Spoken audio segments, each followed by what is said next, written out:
I remember it vividly, as if it happened just yesterday. My name is Michael, and the tale of that night still sends chills down my spine. It all began innocently enough, or so I thought. The clock on my nightstand cast a haunting glow, its hands frozen in time, pointing accusingly at midnight. I looked around the room to see my brothers lying in peaceful slumber. Driven by hunger, I figured I would go to the kitchen and make myself a snack. Toasted bread with butter and strawberry jam, one of my favorites. I left the confines of my room and ventured into the darkness, my stomach growling in protest. But as I walked down the hallways and got closer to the kitchen, an inexplicable dread washed over me, chilling me to the bone. The air turned sour, suffused with a putrid stench that clawed at my senses. I hesitated at the doorway leading into the kitchen, a terrifying sense still gnawing at my heart as it pounded in my chest.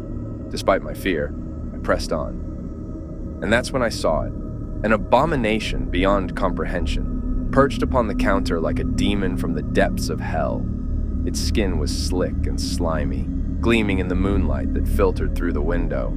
Twisted horns adorned its misshapen head, framing eyes as red as freshly spilled blood. Its limbs were grotesque and deformed, with razor-sharp claws that glinted ominously in the darkness.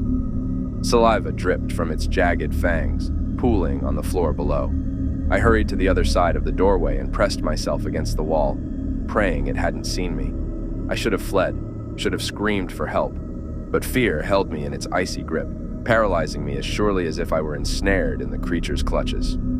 After a few moments, I decided I would tiptoe back to my room, away from the hellish being. But before I did, I made a foolish decision. I decided to look one last time. Peering around the doorway, my heart sank.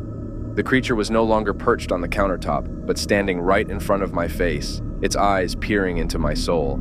I opened my mouth to scream, but nothing came out. It was as if my voice had abandoned me out of terror. Without hesitation, I turned and ran back down the dark hallway, darting for my room. After what felt like hours, I reached safety, the sanctuary of my doorknob. But it was too late. The creature lunged, its movements sinuous and predatory as it closed the distance between us with terrifying speed. I screamed, the sound echoing in the empty silence of the night.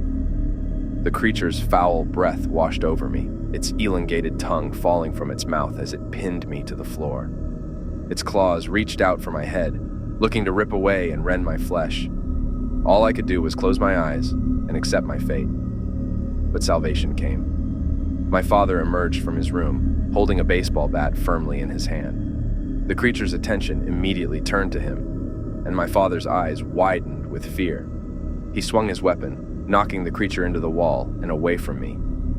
As he turned on the hallway light, the monster screeched in pain, scurrying back down the hall towards the darkness of the kitchen. As my father gathered me into his arms, we could hear a kitchen window shatter, the devilish creature breaking free and escaping into the night. After the events of that nightmarish day, we packed up and moved away from that house, relocating to another town. Though the physical scars healed, the memory of that night lingers still, a specter of terror that refuses to be banished, a reminder of the darkness that dwells within us all. They say there are things in this world beyond our comprehension, things that defy explanation and reason. And if ever one dares to speak of such horrors, they are condemned to the cold embrace of disbelief and scorn. But I know the truth. I have seen the face of fear, felt its icy touch upon my soul.